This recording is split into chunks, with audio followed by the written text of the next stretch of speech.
তো guys finally আমি খাচ্ছি আইবুড়ো ভাত। কিছু কিছু সুখে এত খুশি থাকে খাবার সব আমি খাবো।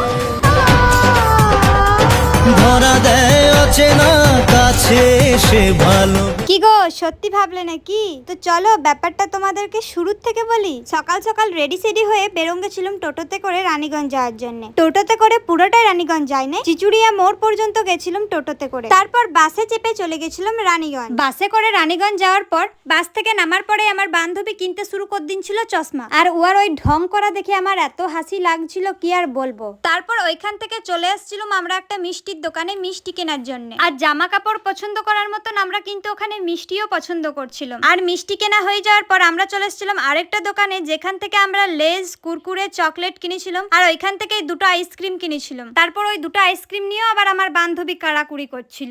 গাইস দেখো এত লালা, নিজের আইসক্রিমটা খেয়ে হচ্ছে না, আমারটাও লিলিন চাদিকে ভাল। আমার রাবড়িটা তো চকলেটটা খা। সেদিন আমার আইসক্রিম টেরা বেকা বেরোইছিল, আজ ভালো বেরিয়েছিল, খুব ভালো বেরিয়েছিল। সেদিন আইসক্রিমটা যা ছিঁড়ি ছিলে দেখতে, তাও তুই গপ গপাই খেয়ে নিলি।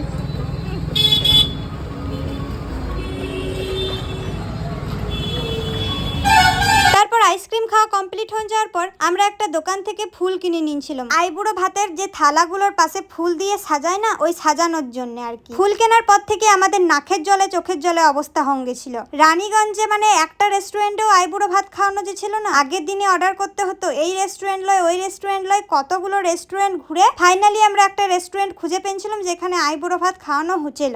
এমনি এমনি হন যায় নাই গো, সেই বিশাল কাহিনী, ওইটা আর শোনাতে লাগছি। আমি তোমাদেরকে সাজেস্ট করছি যারা রানীগঞ্জের মধ্যে আইবুড়ো ভাত খাওয়ানোর কথা ভাবছো মানে রেস্টুরেন্টে, তারা প্লিজ আগের দিন যে পরে রেস্টুরেন্টে বলে আসবে যে আমরা আইবুড়ো ভাত খাওয়াবো, মানে অর্ডার করে আসবে। সেদিনেই চল যাও না, নাইলে আমাদের মতন ফেসে যাবে। যাই হোক, যা হচ্ছিল সেটা কিন্তু ভালোই হচ্ছিল।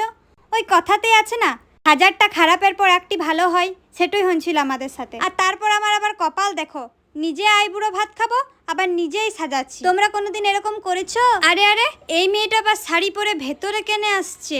গাইজ সত্যি কথাটা বলেই দি, আসলে আইবুড়ো ভাতটা আমার লয়, এই বোনটা ছিল আর কি। আমি না হালকা করে তোমাদের সাথে অল্প মজা করে দিনছিলাম। তোমরা বিশ্বাস কি করে করলে যে আমার আইবুড়ো ভাত হবে? আমার থোবরাটা দেখিছো? এই থোবরাটা নিয়ে কেউ আমাকে পছন্দ করবে? কেউ প্রেমেই করবে না আমার সাথে, বিয়ে তো দূরের কথা। এক এক করে সবার বিয়ে হয়েছে, শুধু আমারই হচ্ছে না।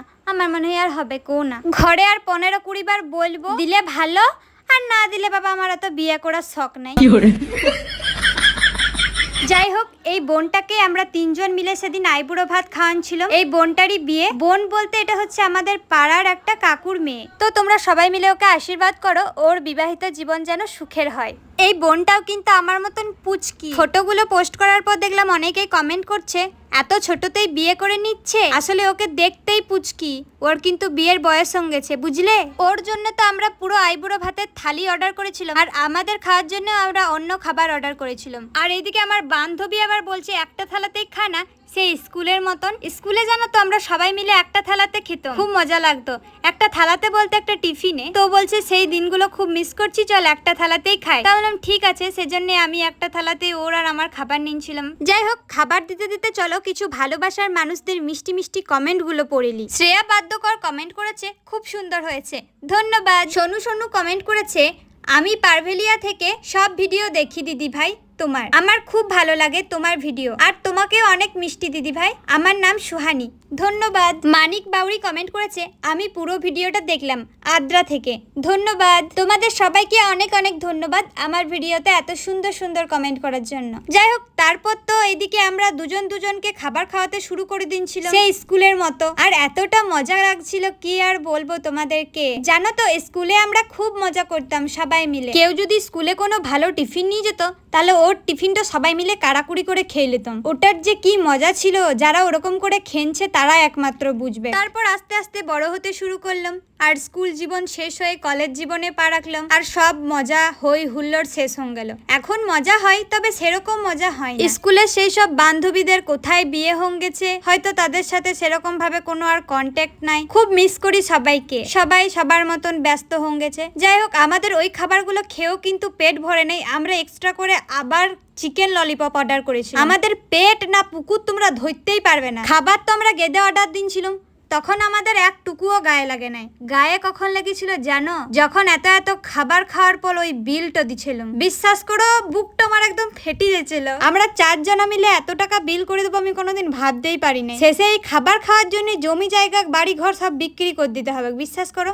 বিক্রি না করলে গরিব মানুষ এত টাকা কোথায় পাবো? এবার ভগবান পেট দিনছে, সে তো আর খাবার না খেয়ে থাকতে পারবে না। তারপর হেঁটে হেঁটে আমরা সবাই মিলে চলে এসেছিলাম বাস স্ট্যান্ড, আর কিনে নিয়েছিলাম সবাই মিলে একটা করে কোল্ড ড্রিঙ্কস। আসলে এত কিছু খেয়েছি যদি পেটে গড়বড় হয়ে যায় সেজন্য। আর গরমের মধ্যে ঠান্ডা ঠান্ডা কোল্ড ড্রিঙ্কস খেতে কার না ভালো লাগে? আমার তো দমে ভাল লাগে, যার লাগে লাগে, না লাগে না লাগে। তো চলো এই ব্লগটা এখানেই শেষ করছি। তোমরা সবাই ভালো থেকো, সুস্থ থেকো। আর হ্যাঁ, এই ভিডিওটা কারা কারা শেষ পর্যন্ত দেখলে আর কে কোথা থেকে দেখছো অবশ্যই কমেন্ট করে জানাবে, তাহলে নেক্সট ভিডিওতে তোমাদের নামগুলো বলবো। তো চলো টাটা, দেখা হচ্ছে নতুন কোনো ব্লগের সাথে। রাধে রাধে।